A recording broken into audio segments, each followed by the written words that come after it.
Hey hi everyone, this is Mayank Kothari and आज हम बात करने वाले हैं एक छोटी सी प्रॉब्लम के बारे में जो बच्चों को काफ़ी ज़्यादा दिक्कत देती है एग्ज़ाम की तैयारी करने में।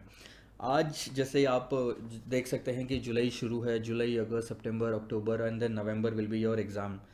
आप लोगों ने काफ़ी अच्छे से तैयारी शुरू करने का डिसाइड किया, बट होता क्या है, जब आप सब्जेक्ट लेके बैठते हो, दूसरी बार रिवाइज करने बैठते हो, उस टाइम पे आपको एक प्रॉब्लम फेस होती है। वो है sir lack of confidence. We are going to talk about this concept today in this video.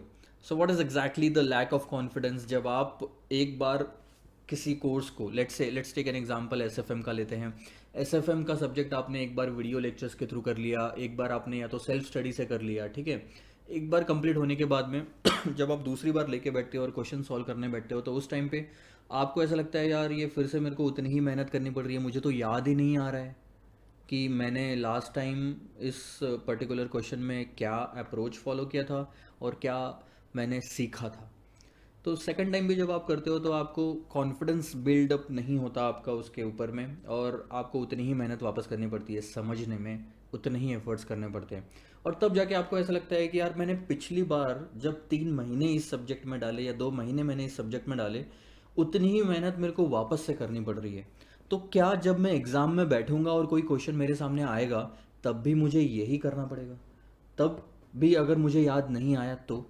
और यहाँ पे आपका कॉन्फिडेंस जो है उस सब्जेक्ट में और आपकी तैयारी या जो आपको आपका जो मोराल है वो टूट जाता है। और यहीं पे आप चिंता करने लग जाते हो, और अल्टीमेटली होता क्या है ना, उसकी वजह से अब जो ये आपको चिंता हो रही है, उसकी वजह से आपके अंदर डर पैदा होता है, और ये डर की वजह से आपका टाइम वेस्ट होता है। और अल्टीमेटली आप जो 6 दिन या 10 दिन में कंप्लीट करने वाले थे, वो आपका 15 या 16 दिन तक चले जाता है। और दूसरी प्रॉब्लम वहाँ पे क्रिएट होती है पहली प्रॉब्लम की वजह से, वो है फ्रस्ट्रेशन। कि मेरा 10 दिन का टारगेट था और 16 दिन में भी ये सब्जेक्ट अगर नहीं हुआ तो मैं बाकी के सब्जेक्ट कैसे करूँगा? दिन ख़त्म होते जा रहे हैं, क्या मैं अच्छे मार्क्स ला पाऊँगा? क्या मैं एग्ज़ाम में क्वेश्चंस के आंसर लिख पाऊँगा? ये सारी प्रॉब्लम से शुरू होती है वहीं से। तो इसका सॉल्यूशन क्या है, अब बात करते हैं और इस वीडियो को करते हैं ख़त्म। सॉल्यूशन सर बहुत ही सिंपल सी बात है। Lack of confidence is the topic. अब कॉन्फिडेंस आप में अगर नहीं आता है तो इसका एक रीज़न है, वो है sir lack of practice. Simple सा रीज़न मैं बताऊं, अगर कॉन्फिडेंस बूस्ट करना है तो प्रैक्टिस ज़रूरी है।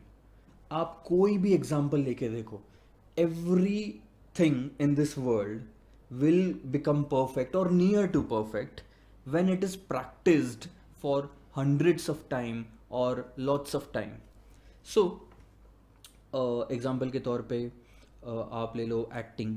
कोई भी जब एक्टर नया नया बॉलीवुड में या फिर कहीं भी थिएटर में एक्टिंग करने आता है, तो उसके पहले के थिएटर शोज़ देखना और उसके 10 साल बाद के देखना, बहुत आपको डिफरेंस समझ में आता है।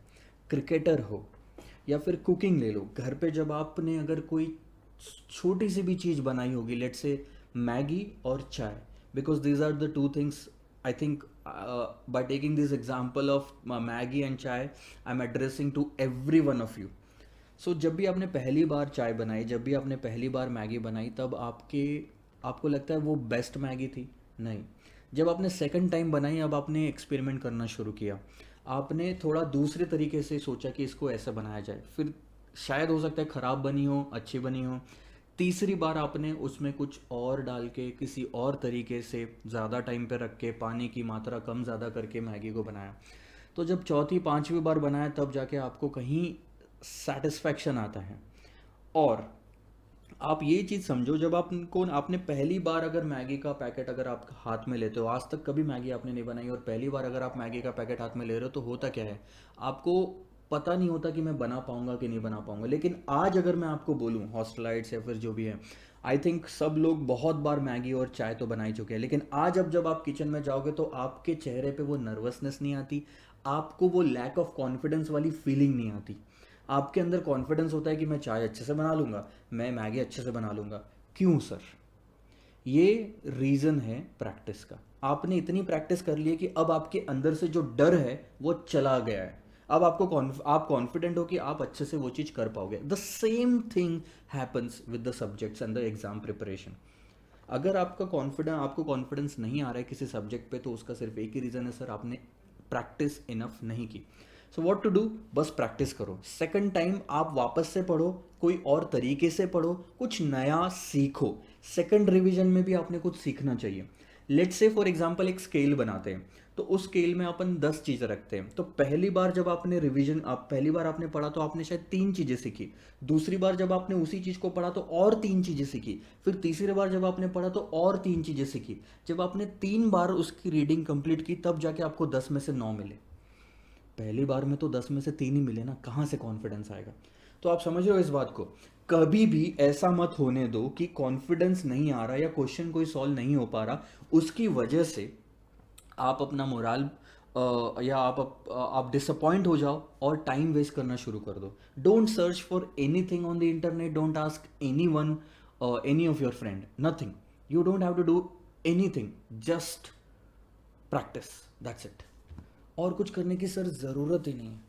तो प्रैक्टिस करो, सेकंड टाइम फिर से ट्राई करो, थर्ड टाइम फिर से ट्राई करो, फोर्थ टाइम फिर से ट्राई करो।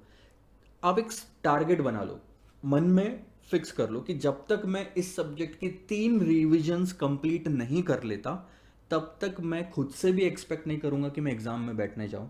तब तक मैं एक्सपेक्ट भी नहीं करूंगा कि मुझे कुछ आना चाहिए।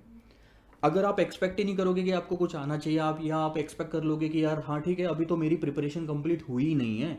3 रिवीजन खत्म होने के बाद प्रिपरेशन खत्म होती है, और तब जाके आप एनालाइज करना, इवैल्यूएट करना खुद को कि क्या आपको आता है ये सब्जेक्ट या नहीं आता है। हर अगली रीडिंग जो है आपकी, आपके अंदर थोड़ा कॉन्फिडेंस और बढ़ाएगी। ये मेरी बात लिख के ले लो।